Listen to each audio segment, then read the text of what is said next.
Olá, bem-vindos a mais uma viagem no tempo.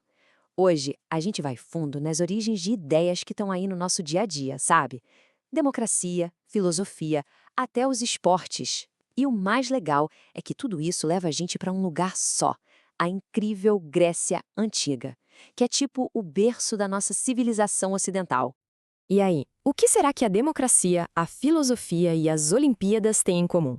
Parece uma pergunta de quiz, né? Mas a resposta é simples: a Grécia Antiga. E é exatamente isso que a gente vai fazer aqui: conectar esses pontos e entender por que as ideias de um povo que viveu há milhares de anos ainda estão tão vivas e presentes na nossa vida hoje. Olha só o nosso roteiro de hoje. A gente vai começar vendo onde tudo começou. Depois mergulhar na rivalidade entre Atenas e Esparta, falar de economia, de deuses e oráculos e, claro, da cultura e do legado que eles deixaram. No final tem um quiz para a gente testar o que aprendeu. Bora lá? Então, para começar a entender os gregos, a primeira coisa é dar uma olhada no mapa. Porque, olha, a geografia daquele lugar não foi só um pano de fundo, não. Foi praticamente um personagem principal que definiu o rumo de toda a história deles. A Grécia Antiga ficava ali, no sul da Europa, numa posição super estratégica, bem no meio do mar Mediterrâneo. E o que isso quer dizer? Bom, significava acesso fácil a várias rotas marítimas. Isso fez os gregos, assim, excelentes navegadores e comerciantes, o que colocou eles em contato direto com um monte de outras culturas. E essa geografia toda recortada, sabe, cheia de ilhas, muitas montanhas, acabou levando à formação de cidades-estado que eram independentes umas das outras, as famosas polis. E entre todas elas, duas se destacaram como as mais poderosas e, claro, as maiores rivais, Atenas e Esparta. Eram duas cidades que representavam dois mundos completamente diferentes. Falando de Atenas, foi lá que nasceu uma ideia que mudou tudo: a democracia, ou seja, o governo do povo. Só que, e isso é muito importante entender, o conceito de povo para eles era bem restrito, tá? Contava só os homens livres que nasceram em Atenas e eram filhos de pais atenienses. Então, mulheres, escravos e estrangeiros, todos ficavam de fora. Já Esparta, a grande rival, ia por um caminho bem diferente. Lá o sistema era a oligarquia. E o que é isso? Bom, significa que o poder não estava na mão do povo, mas sim de um grupinho bem pequeno, uma elite de guerreiros que mandava em absolutamente tudo. Essa tabela aqui resume perfeitamente a diferença entre as duas. De um lado, Atenas, toda voltada para a cultura, para a filosofia, para a democracia. Do outro, Esparta, com foco total na guerra, na disciplina militar. Eram duas potências com visões de mundo tão opostas que, uma hora ou outra, o conflito era praticamente inevitável. Ok, mas como é que essas sociedades tão diferentes se mantinham de pé? Para bancar exércitos, construir templos gigantescos, precisava de uma base econômica forte. Então, vamos dar uma olhada em como isso funcionava. A base de tudo mesmo era a agricultura. Eles plantavam muito, principalmente uvas para fazer vinho e azeitonas para fazer azeite. Mas a grande sacada, a inovação que mudou o jogo, foi o uso da moeda. Pensa bem, em vez de ficar trocando um produto pelo outro, eles passaram a usar moedas, geralmente de prata.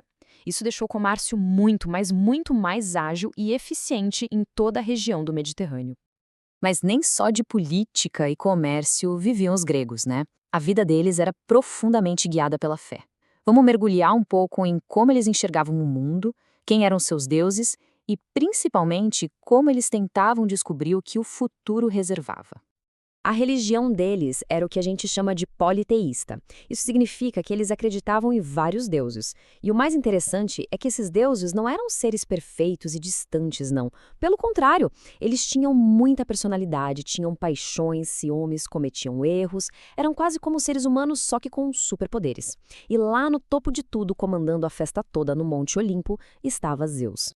E quando precisavam tomar uma decisão importante, fosse começar uma guerra ou fechar um negócio, os gregos tinham um lugar para ir, o famoso Oráculo de Delfos. Acreditava-se que lá, nesse lugar sagrado, uma sacerdotisa conseguia transmitir as mensagens dos deuses, as profecias. Era, sem dúvida, um dos lugares mais respeitados e influentes de todo o mundo antigo. E agora a gente chega na parte que talvez seja a mais impressionante, o grande legado dos gregos. Todas as ideias, as criações que eles tiveram e que de alguma forma atravessaram milênios e estão por aí, na nossa cultura até hoje. Olha só quanta coisa! Eles praticamente inventaram a filosofia, essa arte de ficar se perguntando o porquê de tudo. Desenvolveram o teatro com as comédias e as tragédias que a gente conhece. E, claro, nos esportes, criaram os Jogos Olímpicos. E olha que legal, os Jogos eram muito mais que só uma competição. Era um festival religioso que até promovia uma pausa nas guerras entre as cidades. Bom, depois de toda essa viagem pela Grécia Antiga, chegou a hora da verdade. Que tal um quiz rapidinho para ver o que ficou na memória? Vamos nessa? Primeira pergunta, bem fácil para começar. Qual era a base da economia grega? Aquela atividade principal que sustentava toda a sociedade. Agricultura, isso mesmo, o cultivo da terra, com destaque para as oliveiras e videiras, era o pilar de toda a economia deles. Mandou bem quem acertou. Vamos para a segunda. A gente viu que em Atenas o sistema era democracia. Mas e na sua maior rival, Esparta? Como era o governo por lá? Oligarquia. Perfeito. O poder ficava todo concentrado na mão de um pequeno grupo, a elite militar espartana. Terceira pergunta, sobre religião. Como a gente chama a crença em vários deuses, que era o caso da religião dos gregos antigos? Politeísmo, exatamente. A crença naquele monte de deuses como Zeus, Atena, Poseidon e tantos outros. E para fechar o nosso quiz, qual era o nome daquela competição super famosa que, além de esporte, servia para celebrar a união e até promover a paz entre as cidades-estado? Os Jogos Olímpicos. Acertou quem pensou neles. E isso só reforça o ponto principal de toda a nossa conversa. As ideias da Grécia Antiga, seja na política, na filosofia ou nos esportes, não morreram no passado. Elas são a fundação de muita coisa que a gente vive hoje em dia. E para a gente terminar, vou deixar uma pergunta para reflexão. Se desse para bater um papo com um filósofo grego, tipo Sócrates ou Platão, o que seria perguntado? Deixa a resposta aí nos comentários. É bem legal pensar no que a gente ainda pode aprender com esses caras. E aí, curtiram essa viagem pela Grécia Antiga? Se sim, não esquece de seguir o canal, ativar o sininho para receber as notificações e, claro, deixar aquele like para fortalecer.